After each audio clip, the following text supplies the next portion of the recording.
American icon Maya Angelou once said, "If you don't know where you've come from, you don't know where you're going."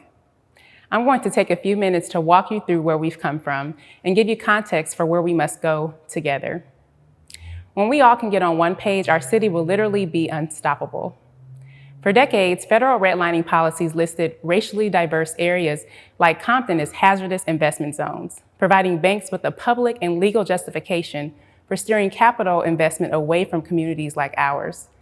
These classifications were used not only for businesses making investment decisions, but also by the Federal Housing Administration to determine who was worthy of home loans.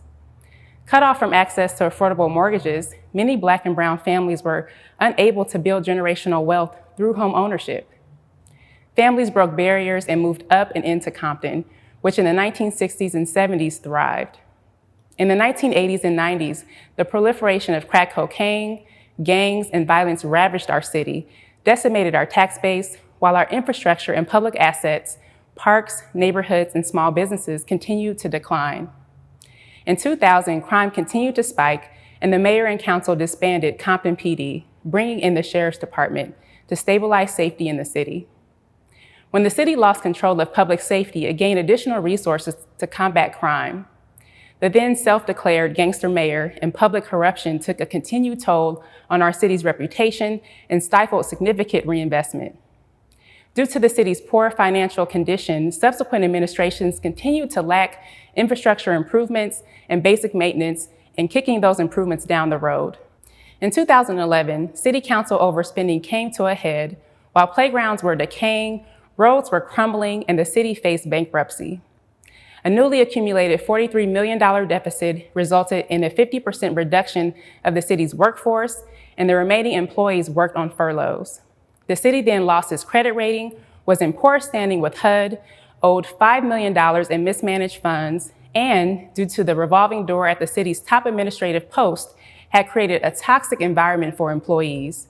There was a lack of accountability, stable oversight, and productivity.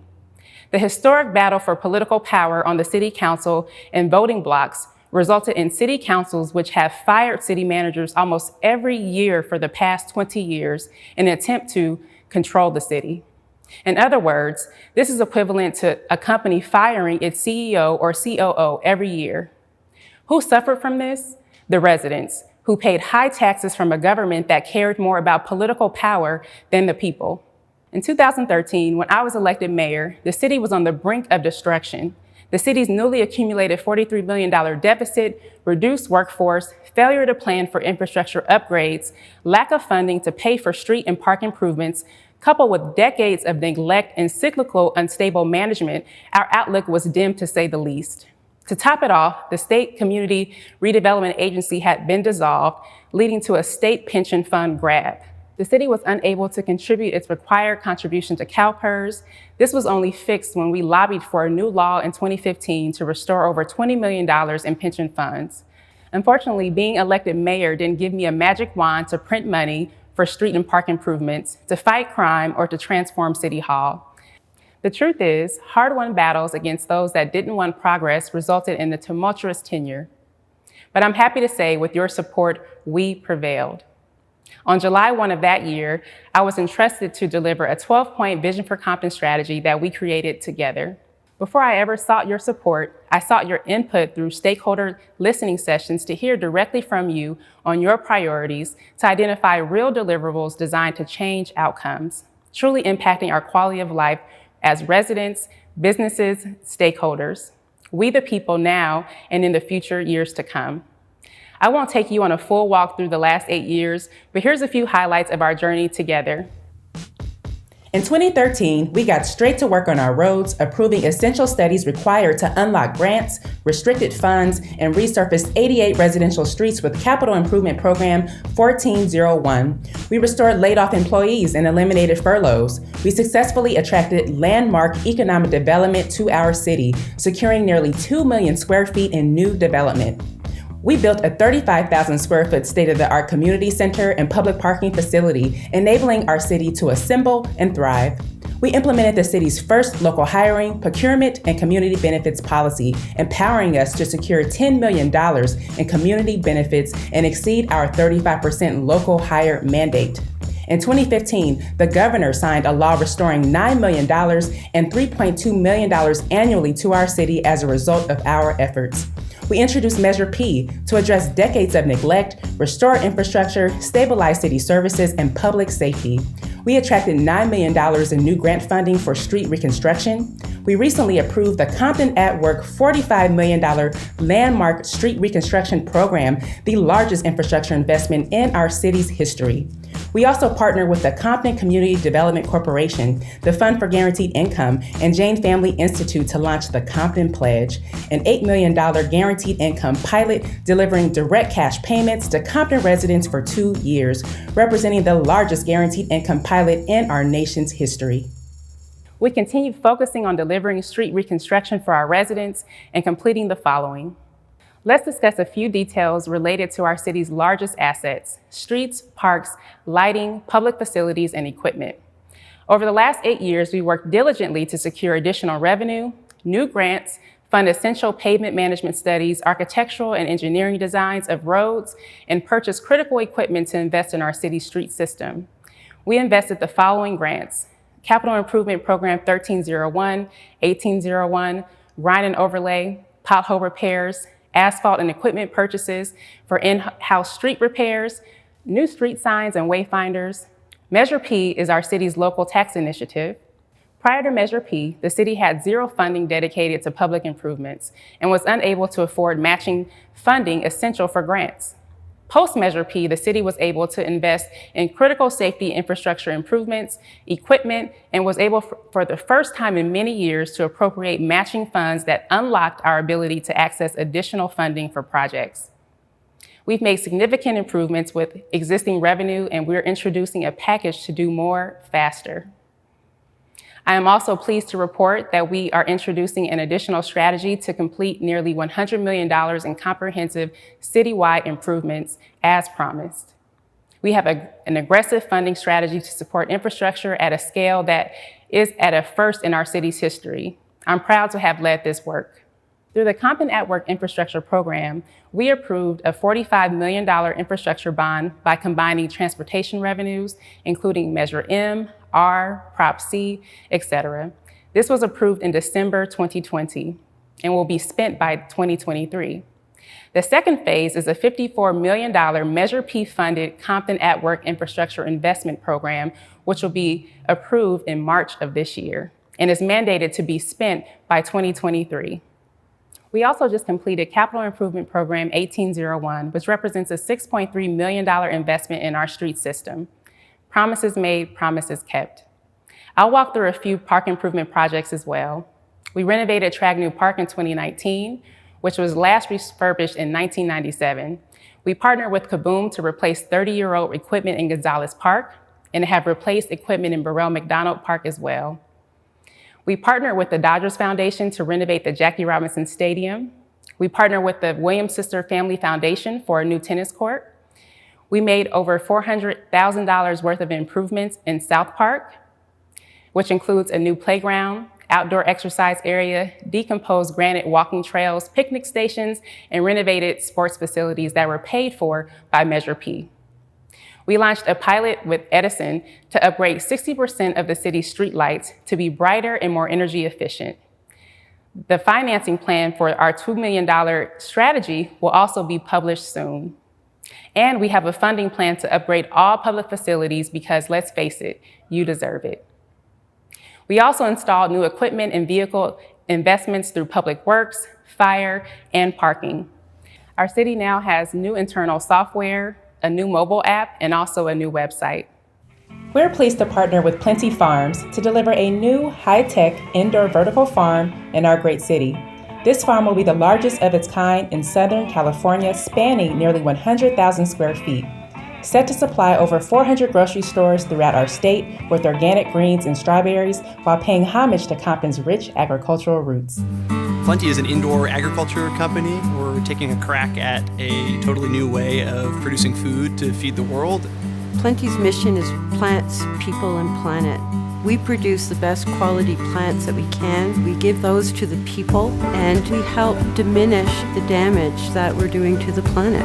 From the minute I walked in on my first day, less than an hour, I knew this is a place that I would want to work at. You know, you walk around, you see smiling faces, positive vibes. I believe in, that positivity is contagious. People tell us, I'm eating kale as a snack now. We're not just consistently growing plants, we're consistently delivering that flavor. Growing things indoors, it doesn't seem like that. It doesn't appeal to our romantic notions around agriculture as a sustainable practice, but in reality, our farms are incredibly efficient. This could be something that is ensuring the survival, the health, the well-being of our children and our children's children. Compton's upward trajectory relies on political stability and a stable city management team. I'm honored to introduce our city manager, Craig Cornwell. He's our former city attorney of 12 years, a proud longtime Compton resident and taxpayer, and he has served in the city management role for the last 18 months. The city's progress wouldn't be possible without his leadership, hard work, and unmatched dedication. Let me start by saying to our beautiful Compton residents, to our Honorable Mayor Asia Brown and the entire City Council, it has been my honor to be the city manager for approximately the last year and a half. And thank you for this opportunity to chat with all of you. I often get the question of what it's like when I started as city manager. The first thing I did was take a deep breath and count to 10. Then I had to get to work. I started with the organization. I wanted to be the hardest working employee in City Hall. And then I wanted to promote employees that were working just as hard, and also those that were also residents of Compton.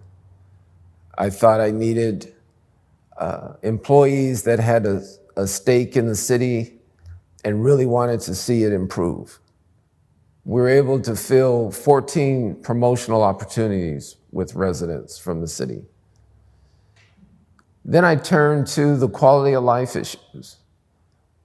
Of course, the main issue was our streets. And for the first time that I can remember, I've been at the city about 21 years, we had a singular focus from the residents to the council to my office to fix our infrastructure. And with that singular focus, we were able to do approximately 50 plus streets in a year and a half. And then that wasn't the only issue. We had homeless challenges, which is a state crisis. We had illegal dumping that was taking our city away aesthetically and health-wise. And then we had graffiti challenges that we had to address. And now going into this year, the challenges didn't stop. Of course, we are in the middle of a pandemic that has caused a deficit of approximately $5 million. And we had to start the fiscal year off with a workforce reduction. But there's been good news too. City Council has approved a street financing plan of bringing approximately $45 million to continue our street reconstruction program. And I'm here to tell you Compton is trending up. Now, why do I say Compton is trending up? Well, let's take development, for instance. We're in negotiation regarding bringing over 600 units of housing to the city, along with over 80,000 square feet of commercial space.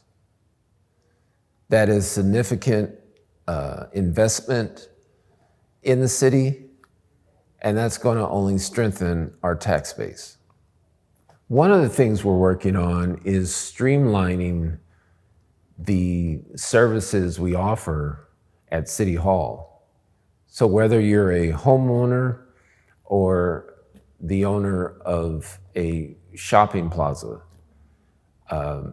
You want to be able to conduct your business efficiently, whether you're dealing with business license, building and safety, planning, our public works, engineering department, or licensing.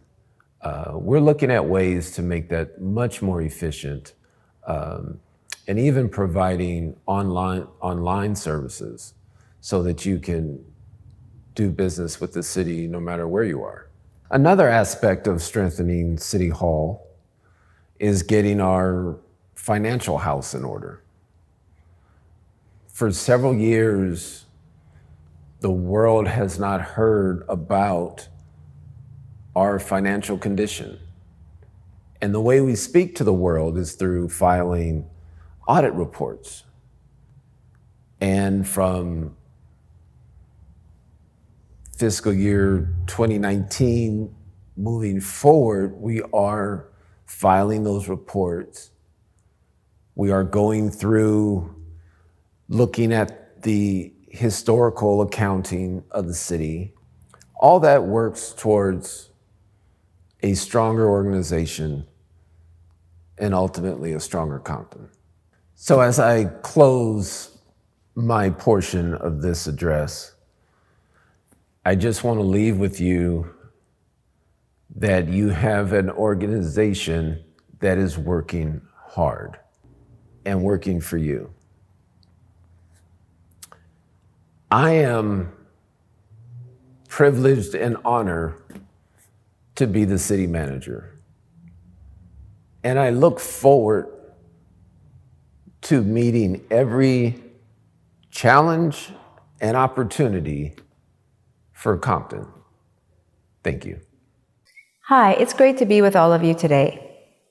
Before I go ahead and describe the ongoing activities in the City Controller's Department, I would like to provide you with a snapshot of past unfavorable financial positions that the city has encountered, the strides taken to overcome past poor performance, and our ongoing recovery plan, currently on schedule to be completed by June 30th, 2021.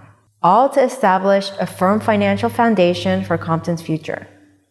Unfortunately, the city had encountered years of unsustainable overspending by prior administrations and a $42 million deficit that originated from the general fund in fiscal year 2011.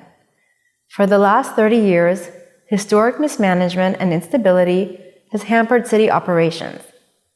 Audits have identified that A, proper financial policies and existing internal controls were insufficient, that B, more staff oversight and training were needed, and C, that certain city assets needed to be reevaluated.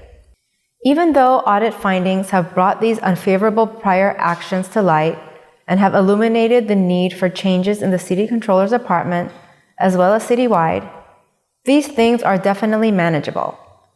They are not impossible to get out of. Thankfully, the city's leadership committed to a financial recovery plan and invested in building the City Controller's Department with proper personnel to ensure we have the tools, time, and energy to work on these problems and make changes for a better future. Just like any other area where we want to succeed, we need to have a recovery plan. A recovery plan for overcoming these unfavorable financial challenges includes A, understanding the full cost of providing all city services through a citywide indirect cost allocation plan, and B, to implement new financial policies with continuous training and evaluation of the results of that implementation. These will increase the efficiency and effectiveness of city operations. We are also on schedule to implement these policies by June 30th, 2021. We're also launching a new fraud hotline service so that tipsters can call into the hotline anonymously to report potential wrongdoings that would be subject to an investigation. Lastly, in order to bring us back to where we were before the past events and past mismanagement occurred in prior administrations, we also need to go back and research past accounting records so that we can establish a firm financial foundation based on reliable and confirmed data. We are reviewing 20 years of past city accounting transactions in order to make the appropriate corrections. This includes a citywide fixed asset valuation, which is also expected to be completed by June 30th, 2021. As we've undoubtedly made significant strides in correcting past issues, I'd also like to share the proactive strategies that have resulted in a positive impact in the City Controller's Department. Daily staff training in financial accounting, reporting, and internal controls, coupled with our corrective action plan implementation progress, are paving the way to avoid future audit findings. Additionally, we have completed the fiscal year 2019 State Controller's City's Financial Transactions Report and Compensation Report, an audit from the Office of the Inspector General, an MTA audit, the fiscal year 2020 Street Expenditures Report for the State Controller's Office, and we have provided cost forecasting for labor negotiations as well. Further, we have drafted over 8 new financial policies for implementation throughout all city departments and operations. We are confident in our plans and actions, and we are confident that we can put the city in a favorable financial position for years to come. Thank you so much for all of your time and attention. My name is Damon Brown, and it is my honor to serve as your city attorney. When I assumed the role 18 months ago, I set certain goals for my office aimed to improve the delivery of services to the community and aggressively defend the interests of the city and its residents. I began by identifying priorities for future action with respect to ordinances and policies that could have measurable outcomes. I am proud of the work that my team and I were able to do to safeguard the city and to advance progress. Here are just a few highlights of what we were able to accomplish within the last 18 months. In concert with the mayor and council, I have been fighting for justice on behalf of those whose civil rights have been abused by law enforcement. I am committed to advocating for the dignity and security of residents against all threats. I have and will always work with community leaders and law enforcement to improve resident safety, and will continue to fight to make long overdue contractual changes to the sheriff's contract to overcome the status quo. With the approval of council, we established the Law Enforcement Review Board to work in partnership with the community and hold law enforcement accountable for violations of the civil rights of our residents. I updated my office's technology to provide efficient service, finalized long overdue updates to the city's personnel rules for the first time in 30 years, and conducted audits to reduce overhead, labor, and overtime costs. I had the privilege of serving as legal advisor to the city's Charter Review Committee, a dynamic group of dedicated residents who work diligently to propose desired changes to our city's governing document. I proposed the initiation of litigation to combat discrimination in the availability of financial resources in the city, and updated city policies and our building code to bring them into alignment with changes in the law, including our conflict of interest code, to promote transparency and accountability. We strengthened restrictions in our fireworks ordinance, created study sessions to increase community engagement and transparency, and to empower our elected leaders to make informed decisions. And we drafted the city's flavored tobacco ban, protecting our children from predatory practices by the tobacco industry.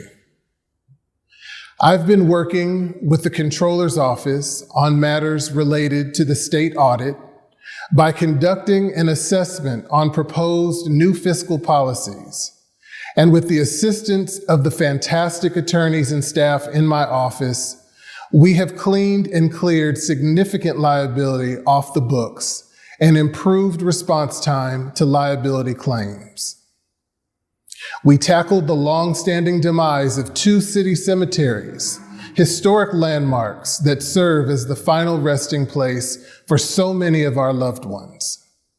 I have continued collaboration with Assemblymember Mike Gibson's office and the State Cemetery and Funeral Bureau to advocate for legislative changes necessary to remedy issues that plague unlicensed cemeteries generally, and to work with community partners to address the immediate needs of Woodlawn and Angelus Abbey cemeteries. It has been quite a year. And moving forward, I have set the following priorities for my office to tackle over the course of this and the next fiscal year. This year, you'll see ordinances regarding permit parking, prohibitions on oversized vehicles on residential streets, and enforcement of the 72-hour parking restrictions. I am also completing negotiations of the city's first project labor agreement to secure local employment and apprenticeship for Compton residents on publicly funded projects. We're also combating blight by conducting public hearings to declare property owners of illegal businesses and unpermitted structures as public nuisances, which can result in the revocation of licenses and the issuance of significant fines. We have had success working with law enforcement to close illegal marijuana dispensaries and prosecute those who support their operations. We are working diligently to expand opportunities for criminal prosecution, strengthen civil enforcement, and initiate cost recovery for taxpayer funds expended to combat illegal dispensaries. I have also commissioned a full assessment of the city's potential liabilities and risks, and am finalizing the implementation of a safety program to reduce exposure to workplace injury and liability and fortify the city's efforts to protect our employees and the community. I count it an honor and a privilege to serve as your city attorney, and I pledge to expend my very best efforts, time, and energy to improving the quality of life for the men, women, and children of this community. So I have shared where we've come from and the progress we've made. In March, the COVID-19 pandemic set in. We stayed the course, weathered significant obstacles, and rose to the occasion. Compton United, Compton Strong. With the support of our community residents, leaders, and institutions, we mobilized resources to address our immediate needs. The Compton Food Pantry, funded by the love and generosity of Dr. Dre and Jimmy Iovine. By COVID, which was Compton's COVID testing pop-up events and permanent testing sites. Regular updates through the Compton United Fund and Resource Guide. A partnership with GiveDirect, which represents $1 million in investment directly to Compton residents. We also provided direct support to Compton small businesses, made possible by the Giroux Holiday Foundation, and also numerous PPE giveaways and partnerships. Uncertain times call for deliberate, strategic measures to weather the storm and plan for recovery. We worked with a dynamic and committed team to launch the Compton Pledge, a guaranteed income pilot designed to provide $8 million in private, non-taxpayer funded direct cash payments to 800 Compton residents for the next 2 years, and provide direct access to the first-in-kind Compton Pledge payment and empowerment portal to facilitate the cash transfers and feature services and resources from partners designed to improve participants' financial and mental well-being. The Compton Pledge initiative focused on addressing systemic disparities and trauma designed for our community with trusted local advisors through a community advisory council. We also partnered with Compton Community Development Corporation, which stepped up to support the Compton Pledge's $8 million guaranteed income initiative. Compton Community Development Corporation has pledged to partner with the City of Compton on the following shared missions: improve access to capital for small businesses and the community at large, lead strategic equitable growth and promote local economic growth and recycling tax dollars and expanding business development and direct wealth creation. Create community wealth building opportunities to share in Compton's growth through promoting the development of and expansion of innovation, tech, arts, culture, affordable housing, targeted workforce, housing, and much more. Most significantly, for the first time ever, We are embarking on creating a new creative and tech economy fueled by the power of what makes Compton special, our people's creativity, ingenuity, and resilience. You all asked for us to focus on revitalizing downtown Compton. I listened, and our team delivered. We partnered with KBK Development, a premier developer of color that is responsible for over $1 billion in development across the nation, to launch Compton's catalytic project that will be a cornerstone for our city's growth and sustainability. We are building an innovation hub with spaces for our artist community and affordable housing. The cornerstone and catalyst of Compton's cultural resurgence will be located in North Downtown Compton, at a focal location within the Compton creative tech community. We are also building a Compton virtual museum highlighting Compton's rich history and influence on the world across every sector of society. These new catalytic vehicles are more evidence of Compton's ability to promote and facilitate public-private partnerships that benefit the residents of Compton and provide real results. We are launching key institutions to develop a new creative and tech economy that harnesses the power and connectivity of all forms of creative arts, tech, media, entertainment, and entrepreneurship, led and fueled by Compton for Compton, in partnership with those that see the potential and power in our city. We've overcome many challenges and obstacles. We fought through deficits, structural challenges, internal and external threats, and focused one day at a time, one result at a time, to rebuild trust and deliver for our residents. While much progress has been made, much remains to be done. The poverty rate in Compton is still 23%, nearly double the national average. During the pandemic, the unemployment rate had risen over 20% and currently resides at 16%. I am proud of the foundation we built. We can rise, as always, to the occasion. Abigail Lopez Bird is the founder and executive director of Color Compton, a nonprofit in Compton, grounded on history and art. She has previously held various professional positions in higher education institutions and community-based organizations. As a Compton native, Abigail is passionate about bringing art and opportunities to her hometown. Adriana Orozco has been a proud resident of Compton since 2003. She recently became a community activist by helping to create a block club on her street, now known as the McMillan Connection.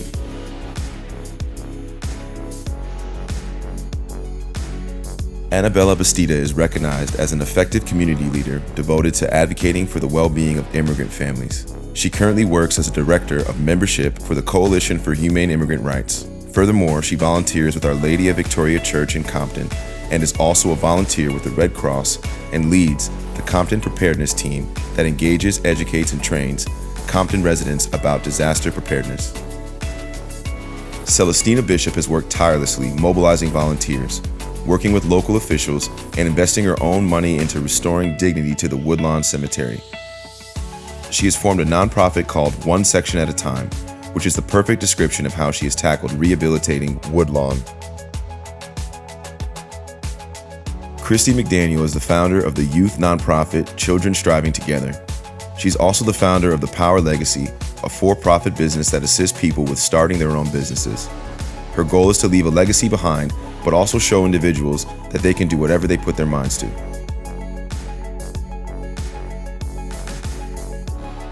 Christopher Bailey is best known as the Compton Activist. Born and raised in Compton, he is a business owner and community activist who has made it his mission to move Compton forward.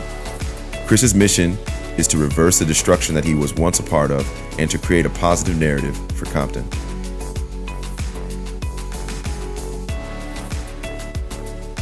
Compton Veterans, founded by Sherman Watson and Miguel Vasquez, is a tight-knit unit whose mission revolves around improving the quality of life for fellow veterans, their families, and neighbors in the community. Recently, during the COVID pandemic, they began weekly food distributions in partnership with other organizations. Cynthia Nunn opened Sylvia Nunn's Angels, a community resource and youth center. Over the past 12 years, Cynthia and her staff have provided after-school tutoring and mentoring, gang prevention and intervention, holiday events and food giveaways, and have served over 50,000 families. Danica Turner Stevens is a mother, wife, and founder of an uplifting organization called Runway for Peace. She created a free program to teach kids how to confidently model and be themselves. She has trained over 1,000 kids and produced Compton's largest fashion show.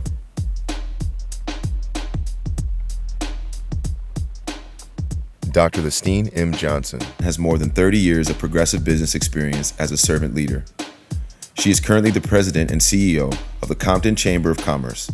She has served the chamber for 20 years in various capacities. The Compton Food Pantry is the latest program under the auspice of the chamber. Dr. Michael Fisher uses his influences to affect change in the lives of the congregation he under-shepherds, the local greater Los Angeles area, the country, and even abroad. He is in constant pursuit of various means to reach a culture that may not always walk into the church edifice. Dr. Fisher is motivated to change the world through service to God by building a bridge that stretches from the throne of God to the broken lives of mankind. Dr. Sharoni Little is an author, organizational strategist, educator, researcher, global facilitator, and media commentator. As a passionate social advocate, she has partnered with numerous organizations, including the Compton Pledge, the Aspen Institute, Obama Foundation, Kellogg Foundation, and the Children's Defense Fund. Nadine White has proven to be a powerhouse in her neighborhood and community. She views her neighbors as family, and in 2016, she formed the Rose Street Block Club to ensure that they all stayed connected.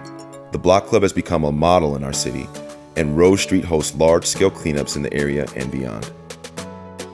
Reverend Rafer Owens is the author of The 7 Pillars of Community Leadership, which is a guide on community relations in law enforcement.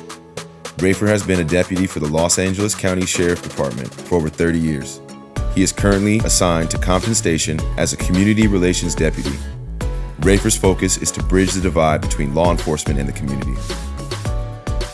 The Love and Unity Christian Fellowship was founded by Pastor Ronald C. Hill.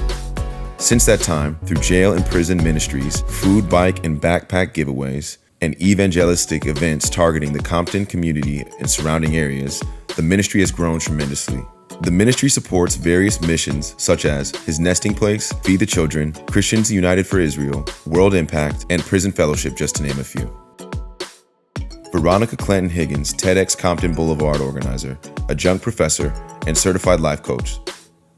She's known for her community advocacy, including addressing the disparities in mental health care for Black and Brown communities. Her company, VCH Prosperity Consulting, LLC, was created to address the social, emotional, and spiritual needs of her community. Yolanda Gomez, founder of Vecinos Unidos por Compton, realized the important need to keep the non-English speaking community informed, involved, and educated on city matters. She is now committed to do her part, continuing her civic engagement and working towards positive change for the city she loves and proudly calls home. Founding members of the Compton Pledge, Jamara Hayner, Nika Soon Chiang, and Michael Steins, launched the Guaranteed Income Pilot to provide direct monthly payments to 800 Compton residents for 2 years. The pilot is carefully designed with our great city in mind and will reflect the diversity of our community, including the undocumented. Compton's greatest asset is our people, and I believe that by investing in building the skills of our community, investing in entrepreneurship, technologists, creative arts, and strengthening our culture through highlighting our history, we can build a new era that includes all of us and provide space for the next generation to thrive. We are now prepared and positioned for a new Compton era, driven by purpose, maintained through peace and unity, focused intentionally on generating shared prosperity for our community. I pledge Compton. Compton United, Compton Strong, 100,000 strong. Compton love forever.